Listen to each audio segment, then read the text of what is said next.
Boa noite a todos. Já vamos começar nosso estudo de números. Hoje estamos nos capítulos 18 ao 20, com as perguntas e algumas pessoas que se ofereceram para responder essas perguntas.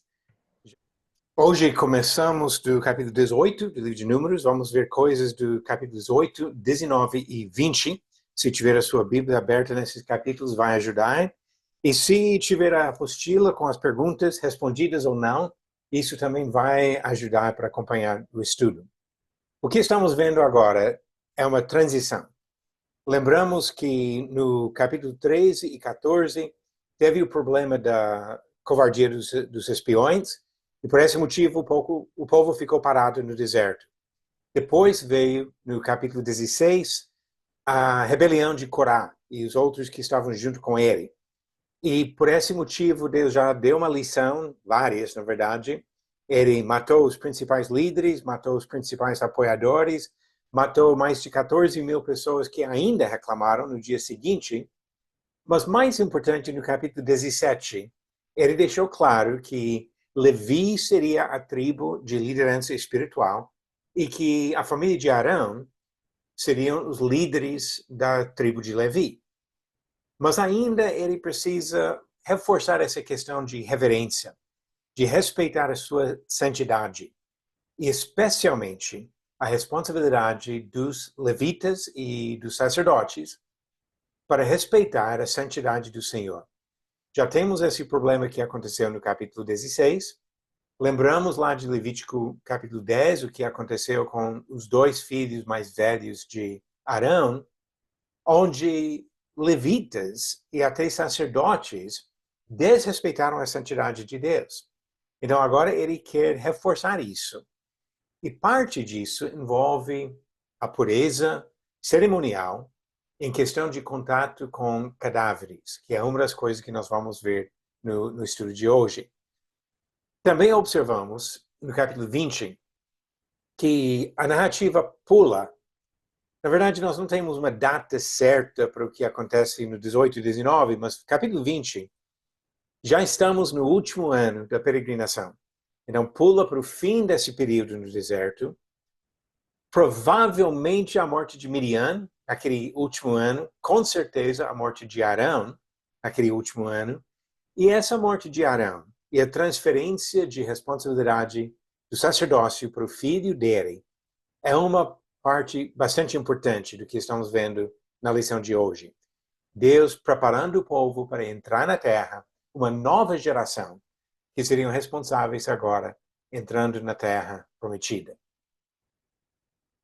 E junto com essas coisas, nós vamos ver agora as perguntas que tem sobre esses 3 capítulos. E como eu falei, tem alguns voluntários. Vou começar com Bruno.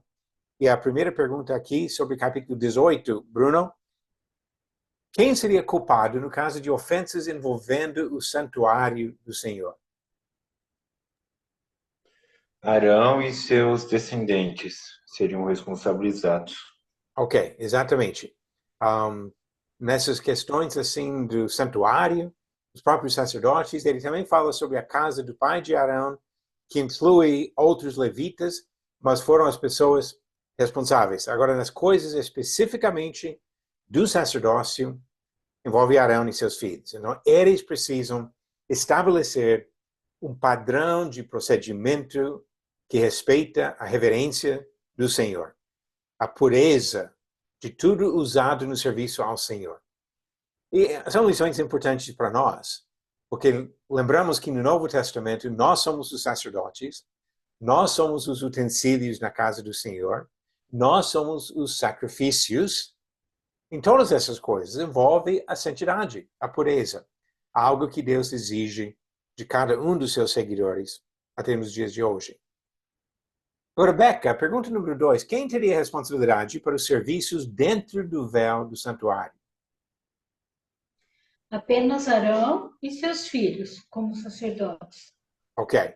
Aqui não entra levita, outro levita, somente os sacerdotes, Arão e seus descendentes. E assim, essa responsabilidade de entrar no tabernáculo e de servir dentro do tabernáculo, especialmente no Santo dos Santos, se limita aos descendentes de Arão. Voltando para o Bruno, a maior parte das coisas consagradas ao Senhor seria consumida por quem? Pelos sacerdotes e suas famílias, e em alguns casos por seus familiares. Ok, exatamente. Sacerdotes e suas famílias no sentido, algumas das coisas, as coisas santíssimas. Ele diz Arão e seus descendentes, coisas que eles iam consumir no próprio local do santuário. Então, nisso ele fala Arão e os filhos. Depois ele faz questão de falar filhos e filhas, que outras coisas consagradas seriam consumidas pelos familiares, que não se limita somente aos sacerdotes em si, mas que outros familiares, inclusive as mulheres, poderiam participar disso. E agora uma pergunta sobre dízimos aqui, Becca. Os dízimos do povo seriam para o sustento de quem? E a segunda parte da pergunta é o que essas pessoas fariam com o dízimo dos dízimos? Eles seriam dados aos levitas, né? O povo ia dar o dízimo para os levitas, e o dízimo dos dízimos seria para os sacerdotes. Ok, exatamente. Os dízimos seria para sustentar a tribo de Levi. Lembrando que os levitas não receberam território para cultivar, para a criação de grandes rebanhos, estavam bem limitados, então dependiam do sustento. Então temos outras 12 tribos, nesse caso, para sustentar uma. Então 10% da produção de 12 daria suficiente para sustentar uma tribo. Agora, o dízimo dos dízimos seria 10% dos 10%, ou seja, 1% da produção seria voltado, assim, para os próprios sacerdotes, no caso, dados para o Senhor, e assim o sacerdote que recebe essas coisas, como ele representa o serviço ao Senhor. E uma pergunta foi feita agora sobre dízimo ser fruto da terra ou dinheiro. Pelo menos no geral, eram fruto da terra. Eu não sei, em outros casos, se eles chegaram a ponto de levar dinheiro, por exemplo, quando estavam indo mais longe, como fizeram com sacrifícios de animais, de vender o animal, levar o dinheiro e comprar outro. Eu não sei se alguma situação incluía a doação de dinheiro. Mas, no geral, os dízimos, respondendo sua pergunta, Evandro, os dízimos eram da produção da terra. Às vezes pessoas comentam sobre isso em relação às práticas dos dízimos hoje em dia, e as igrejas que pregam o dízimo ainda hoje em dia, trazendo algo do Antigo Testamento para a Nova Aliança, não pregam que é produção agrícola, mas que é dinheiro que deve dar. Mas o problema maior é que estão aplicando no Novo Testamento o que vem do Antigo Testamento, onde tinha um povo localizado e não uma coisa internacional, como observamos hoje. Ok, entrando no capítulo 19, e a pergunta número 5 ficou para o Léo. Léo, as instruções sobre o sacrifício de uma novilha e preparação da água purificadora foram dadas a quem? E quem seria o principal responsável por executar essas instruções? As instruções foram dadas a Arão e Moisés, e quem executar essas ações, as instruções, seria o sacerdote Eleazar. Ok. Então, aqui nós observamos aqui, Arão está vivo ainda. Nós não sabemos a data do capítulo 19, como falei. Em algum momento, durante os 40 anos de peregrinação. O fato que menciona aqui essa responsabilidade de Eleazar talvez sugira que está chegando mais para o fim dos 40 anos, mas realmente nós não temos certeza disso. Que Arão ainda está vivo e ativo nesse momento. E a pergunta 6, voltando para o Bruno, essa pergunta é talvez um pouquinho mais difícil, Bruno.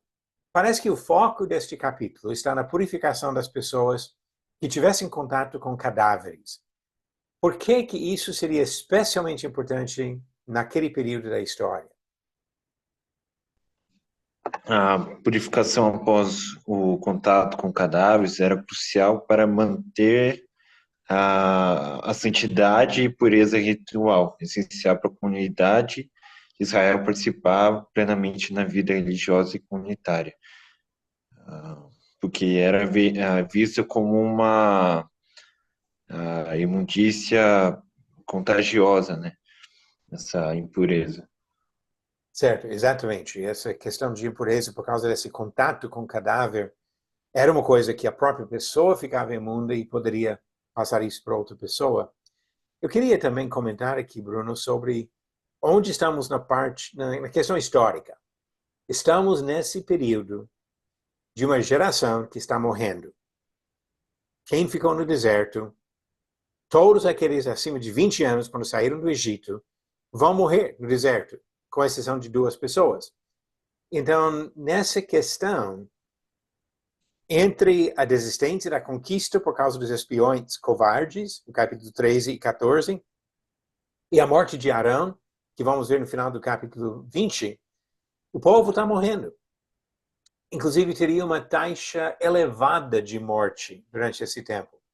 Eu fiz alguns cálculos aqui para ter uma ideia, e durante esse tempo de quase 40 anos, mais de 600 mil homens morreriam no deserto. Então, isso, só falando de homens, daria mais de 40 cadáveres por dia, na média, ao longo desse tempo.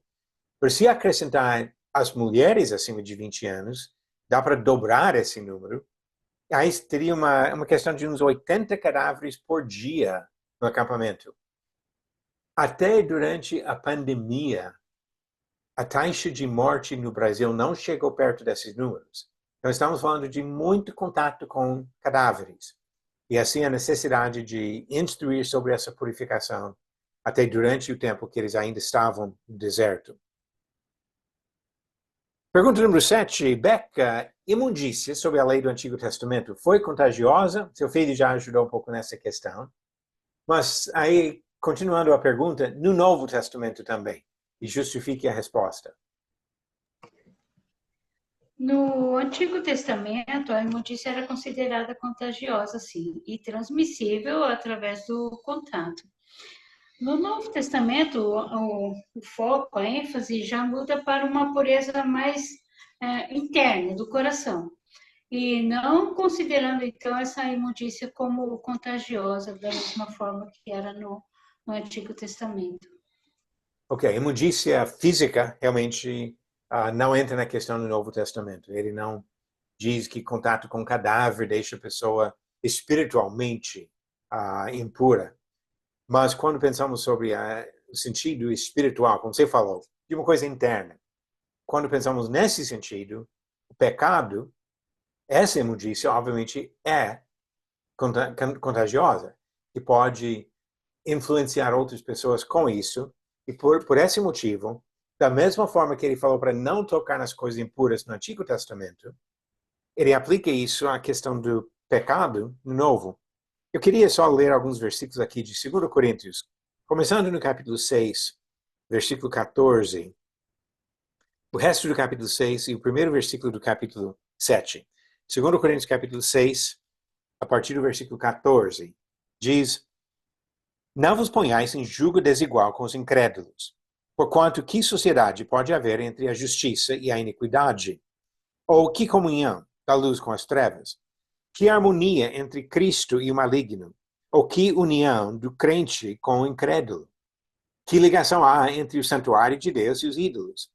Porque nós somos santuário do Deus vivente, como ele próprio disse: Habitarei e andarei entre eles, serei o seu Deus e eles serão o meu povo. Por isso, versículo 17, retirai-vos do meio deles, separai-vos, diz o Senhor, não toqueis em coisas impuras, e eu vos receberei. Serei vosso pai, e vós sereis para mim filhos e filhas, diz o Senhor Todo-Poderoso. Tendo, pois, ó amados, tais promessas, purifiquemo-nos de toda impureza, tanto da carne como do espírito, aperfeiçoando a nossa santidade no temor de Deus. Então, eu acredito que nesse caso, quando ele fala de impureza da carne, ele se refere à imoralidade. E quando fala de impureza do espírito, que se refere a distorções em termos de doutrinas e práticas de serviço ao Senhor. não está falando aqui sobre a questão de tocar num cadáver ou ter contato com uma pessoa que está com alguma doença carnal, física, mas falando sobre a impureza espiritual. Então, devemos evitar a imundícia. Continua sendo contagiosa a imundícia do pecado. Ok. Pergunta número 8. Já entrando no capítulo 20, e Léo, essa pergunta para você. O povo chegou novamente a qual lugar? Começa do 20. Cádiz. Cádiz. Ok. Chegaram a Cádiz, que ele diz aqui no deserto de Zin. A última vez que falou sobre Cádiz foi no capítulo 14, quando ele falou sobre o deserto de Para, se não me engano. Os dois desertos basicamente são iguais, ou tocam um do outro. A separação entre os dois talvez seria no próprio Cádiz Barnea, esse local. Quando eles saíram do Monte Sinai, Cádiz Barnea foi basicamente o primeiro destino. Tiveram algumas paradas no caminho, mas chegaram a estabelecer acampamento em Cádiz Barnea, de onde enviaram os espias para Canaã e receberam de volta esses homens. Depois disso, eles foram para vários outros lugares no deserto, mudando de um lugar para outro ao longo desses anos, e agora voltaram para Cádiz. E parece que isso foi no início do último ano. Eles voltam para Cádiz, agora se preparando para conquistar mesmo a terra.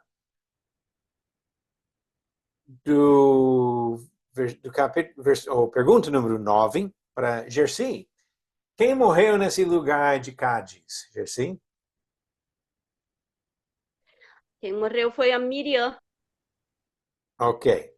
Miriam, que foi a irmã de Moisés e Arão, como é a única mencionada por nome ou citada especificamente, acredito que seja a menina que ficou de olho em Moisés quando era bebê, quando os pais colocaram no rio, e que agora, em algum momento nesses 40 anos, ela morre. É provável que esteja falando aqui sobre a morte dela no ano 40, mas não temos certeza absoluta sobre isso. Agora, outra coisa que provavelmente aconteceu aqui no final do tempo da peregrinação, mas um acontecimento triste que acontece em Meribá, até citado séculos depois nos Salmos como exemplo de desobediência, de rebeldia por parte do povo, mas envolve especialmente a desobediência de duas pessoas aqui. Então, pergunta 10, Beca, sobre o que aconteceu em Meribá. Primeiro, qual foi o problema provocado pelo povo?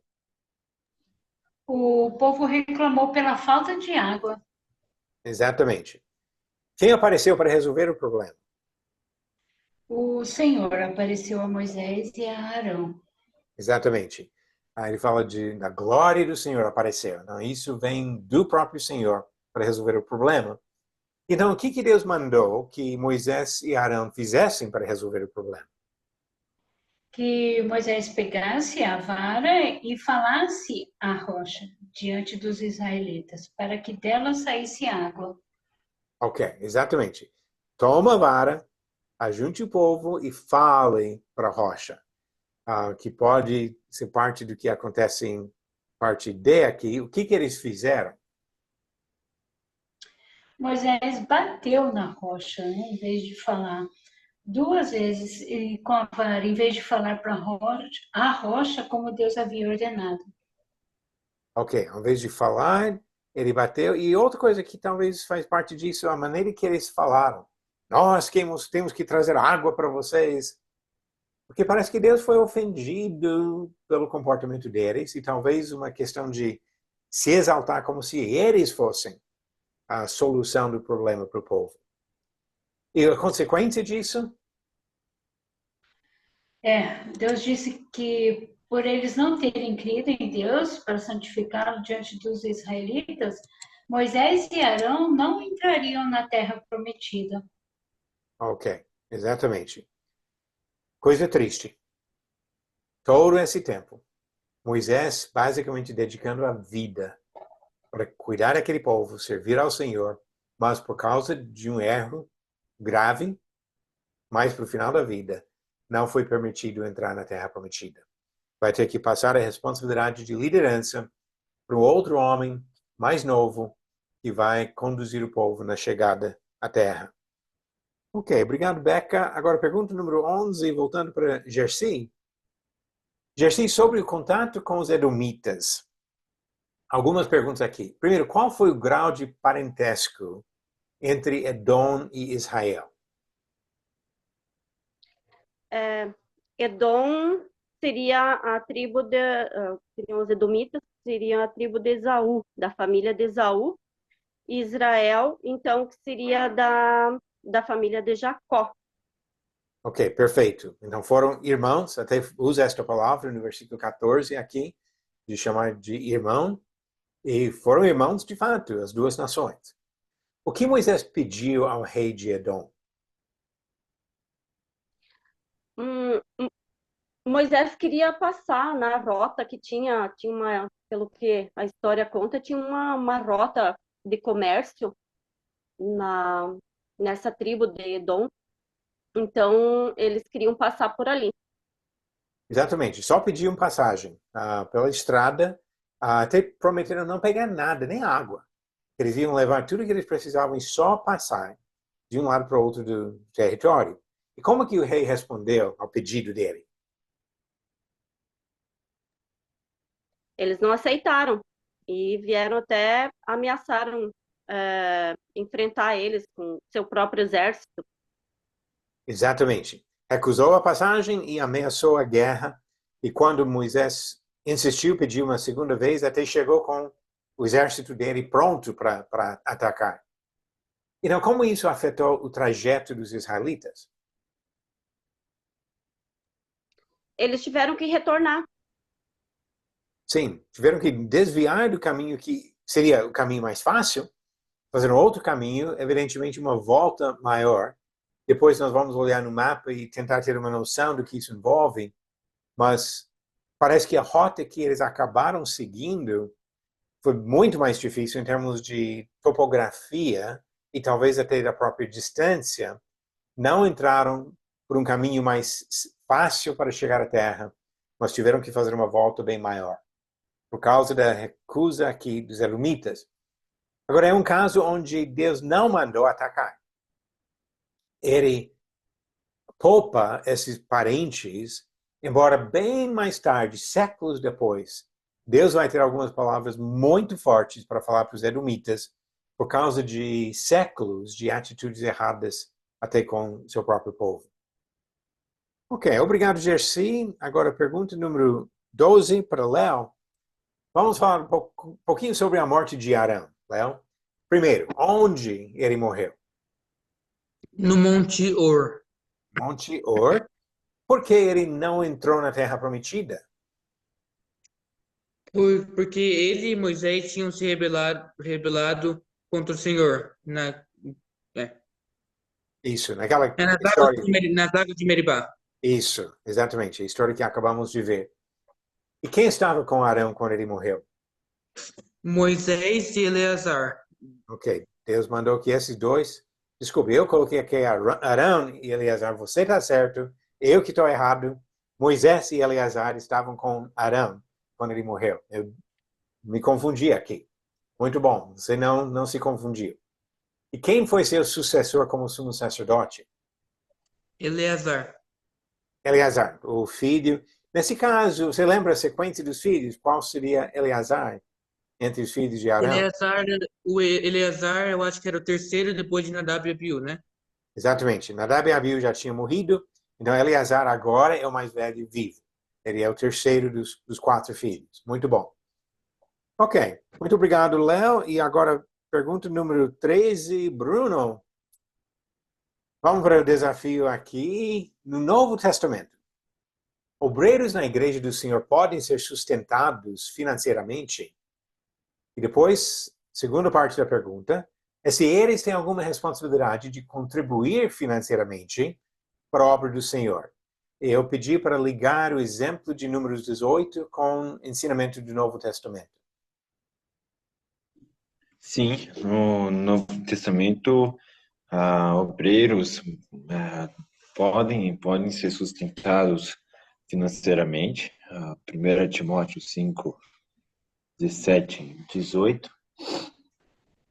Os presbíteros que lideram bem a igreja são dignos de dupla honra, especialmente aqueles cujo trabalho é a pregação e ensino, pois a Escritura diz: não amordace o boi enquanto está debulhando o cereal, e o trabalhador merece o seu salário. Paulo fala, né, sobre os cristãos, exemplo de cristãos em igrejas no Novo Testamento que ajudavam financeiramente, tanto com o sustento dos evangelistas. Ok, e a segunda parte aqui, eles mesmos têm alguma responsabilidade de contribuir financeiramente? Sim, sim. Ok, não é uma coisa onde nós achamos uma instrução especificamente direcionada aos presbíteros e evangelistas, por exemplo. Porém, lembra que Paulo fala em 1 Coríntios capítulo 16, quando ele instrui que cada um de vós ponha de parte, ou seja, cada cristão tem uma responsabilidade de contribuir conforme a sua prosperidade. E nada diz que os evangelistas e presbíteros seriam, de alguma forma, isentos disso. Agora, você percebeu a ligação com isso em Números 18, Bruno? Não, Denis. Ok. Lembra da pergunta que sua mãe respondeu em Números capítulo 18 sobre o dízimo dos dízimos? Que os levitas recebiam sustento da congregação, vamos dizer, mas eles tinham responsabilidade ainda de dar o dízimo dos dízimos que eles recebiam. Ou seja, eles não eram isentos da responsabilidade de contribuir. Eu acho que ajuda para ter uma noção da ideia quando chegamos no Novo Testamento, que mesmo quem recebe sustento de uma igreja ainda teria a responsabilidade de contribuir, de participar da obra que a igreja faz. Ok. E a última pergunta que eu mesmo vou responder, porque envolve mais a questão de mostrar mapa. A pergunta número 14 é para localizar Cádiz Barnea e o território de Edom. Então, usando um mapa aqui que ajuda, pode ver onde fica Cádiz Barnea, que está quase na divisa para entrar na terra de Canaã. Berseba, que pode ver um pouco ao norte, seria visto geralmente como o limite sul do território de Israel, durante a boa parte da sua história. Inclusive, às vezes, fala sobre de Dan até Berseba, do norte ao sul, seria o limite sul. Então, pode ver que Cádiz Barnea não fica muito longe de Berseba.